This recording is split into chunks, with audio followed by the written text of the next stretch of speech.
to share something with you. That might put me in a very negative light, yeah. Relationships are not my forte. See if someone grabbed up my wife or something completely different ballgame. I'll walk away from here, and this has been like a therapy session.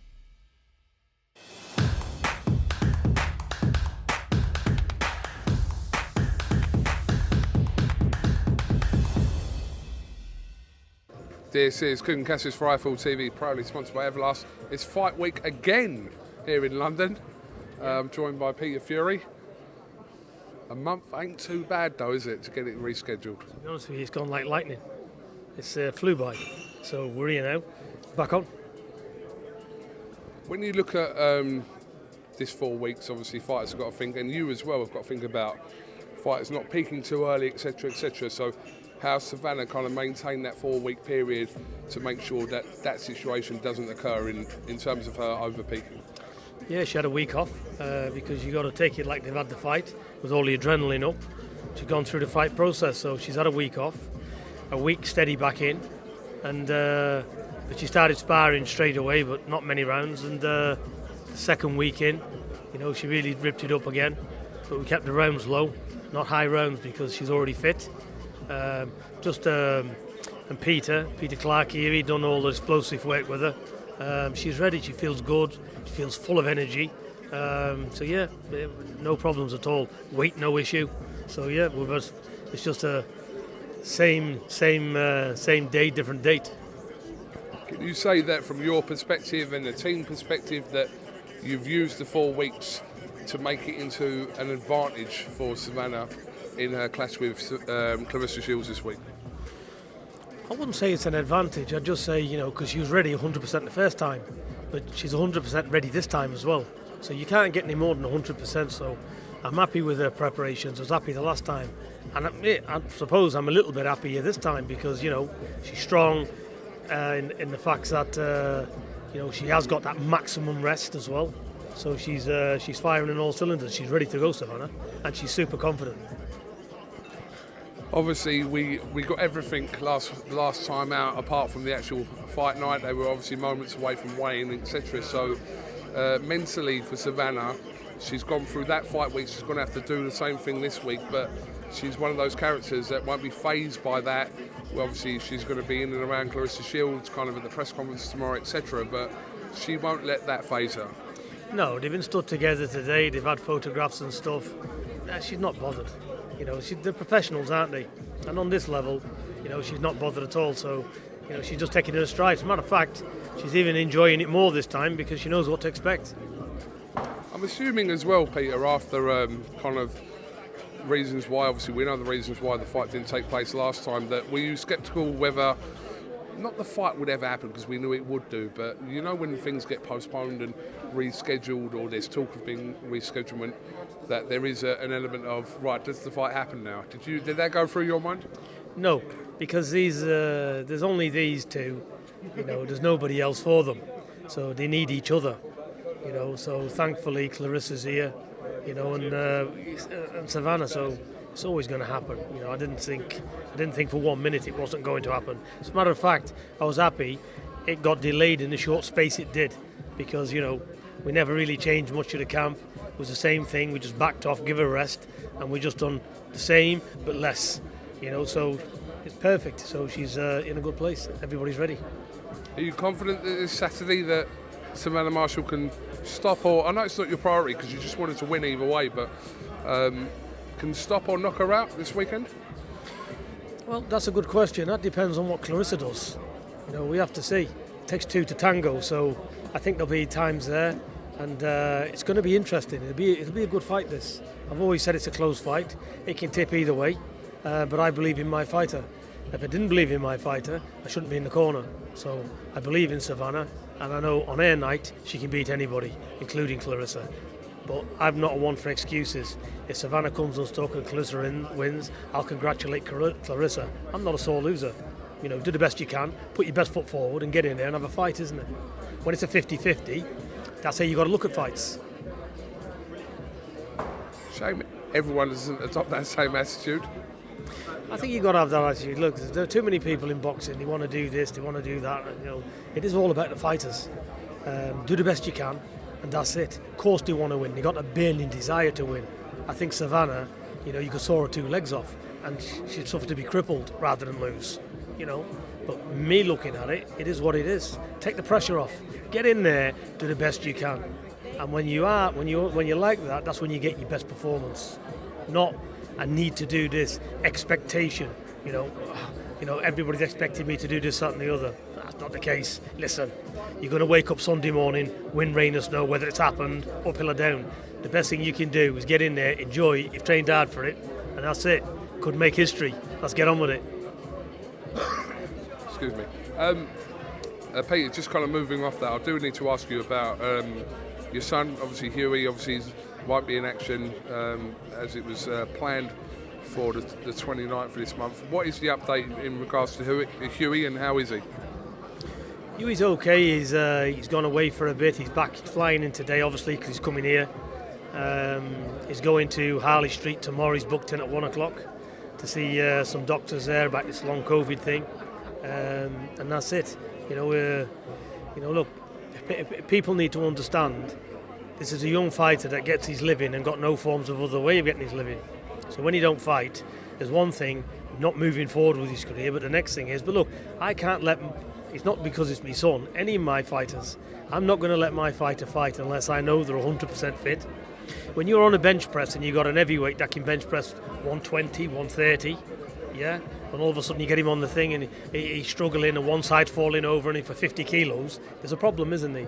So that's it, and then he does a little bit of training and then massive fatigue sets in again. So I think he's been at this job a long time as well, and he's had a lot of letdowns this year. He's had back-to-back training camps, and with the COVID and with the abscess he has, he's just tipped himself over the edge because he's one of these. Huey needs to listen to his body more. That's what he needs to do. He's a professional in the ring.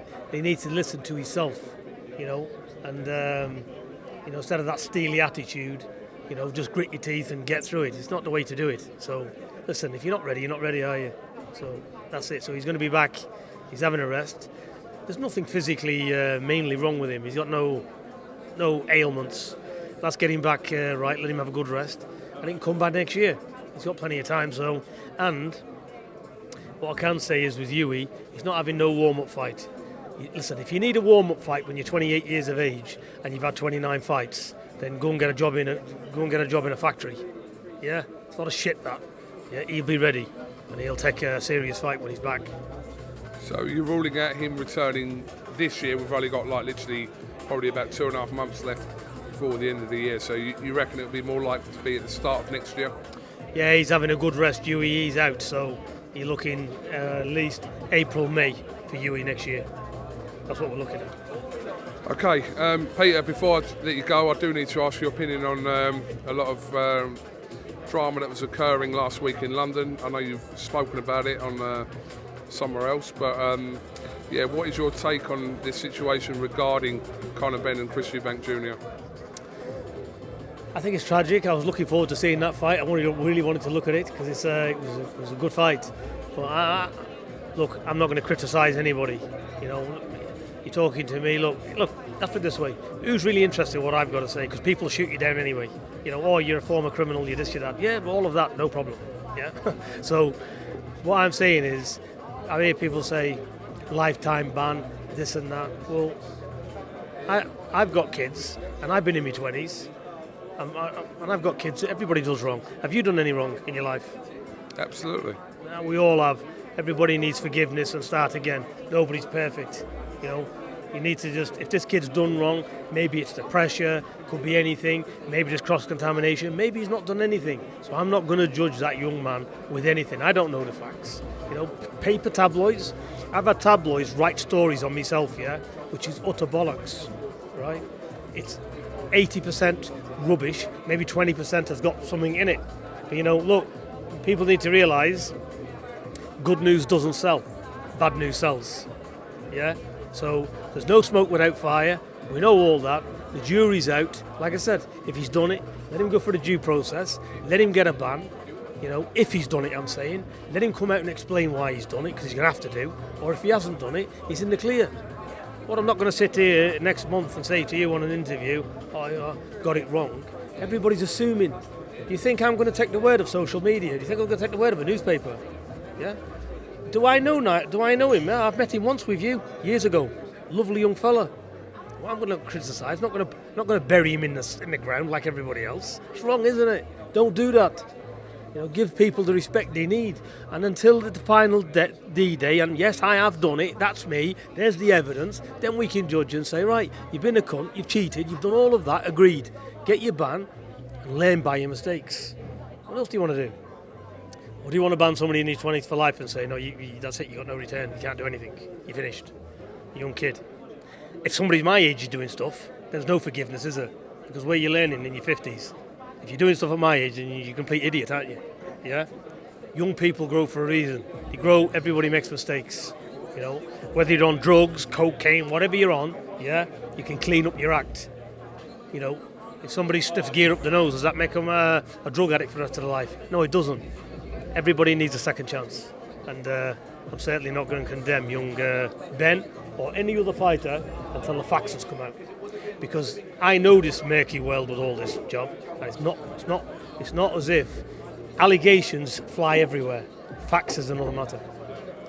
The last thing I'll say on this subject, it was a comment that Eddie Hearn made. He's put it out there and said that just let all the facts come out before you make your judgment on this situation regarding Conor Benn. Is that a fair comment? We live in a society of a pack of cunts. Let me tell you, yeah? Everybody be looking at this fight this weekend, watching Savannah get in there, pray she fucking loses. Yeah? Everybody wants to see you down. A lot of people want to see you downfall. Listen, not everybody. There's a good world we live in, and people want the best for people. But let me tell you, there's a lot of jealousy out there. There's a lot of snides out there. Yeah? That's what you get. So they're not in the limelight, are they? Let people get on. Let these young people be successful and do what they're going to do. And until the facts come out, shut your fucking mouth. That's it. Okay, well listen, we will end on obviously a positive note in terms of the fight this week. Look, not just your fight with Clarissa Shields, but we've got Baumgartner and Mayer. This is going to be some event at the O2, and thankfully it is on this weekend after that reschedulement. Listen, this is going to be amazing. I've even said to him, make sure I've got my telly in that changing room, because I want to see that. I'll bring my phone to you, don't worry. I really want to see that, the co-main event. Cracking fight that is. And I wish both girls all the very best. And by the way, I don't disrespect any boxer. Peter Fury, appreciate your time as always, and listen, we'll talk to you. Can I just say something about my great, fabulous, great nephew, innit, James Dean? Come here. Get him in.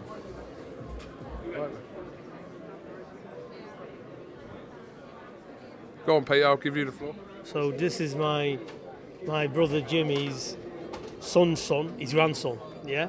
Now then, he had a good win the other day. He got fighter of the night.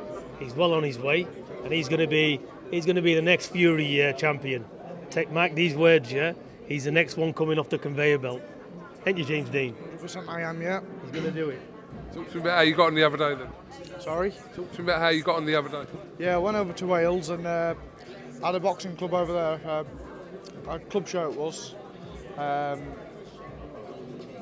I went over there and boxed the Welsh champion. I beat the Welsh champion. It was a good win, to be fair. Yeah, good win. It's the next Fury champion. No pressure then? I don't feel any pressure at all. No pressure, no. Listen, for 16 years of age, he's a phenomenal young talent. He's improving all the time. Watch out for this name, because he's coming. And when he's 20, he's having his professional debut, and he's definitely one to watch. We look forward to it. And we'll do something separately at some point this week as well. And yeah, absolutely. Do you know, just off the top of my head, what I'd like to do this week at some point is have you and your wife sat down next to each other. Will she be up for that? Yeah, sure she will. She'll do something. She's very quiet in the background. She's not. If she incriminates you, it won't go out. How about that? She can do what she wants. Listen, she's a quiet woman. She don't seek limelight. She's what a wife should be. A proper wife and a mother. That's it. Well, you bend her ear later on, Peter. And at some point this week, I'll come and have a little sit down with a pair of you. I want to do that because I clocked her in the back there.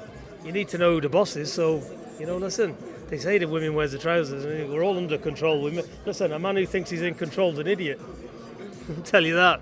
So the boss says, yeah, you need to speak to the one in charge. Right, we'll line it up for tomorrow night then. Let's set it now. She ain't agreed to it yet, but hopefully you'll convince her. Thank you guys, and listen, we look forward to a great week this week because it's it's going to be a special night on Saturday. Yeah, looking forward to it, KUGAN. Really am. Thank you very much.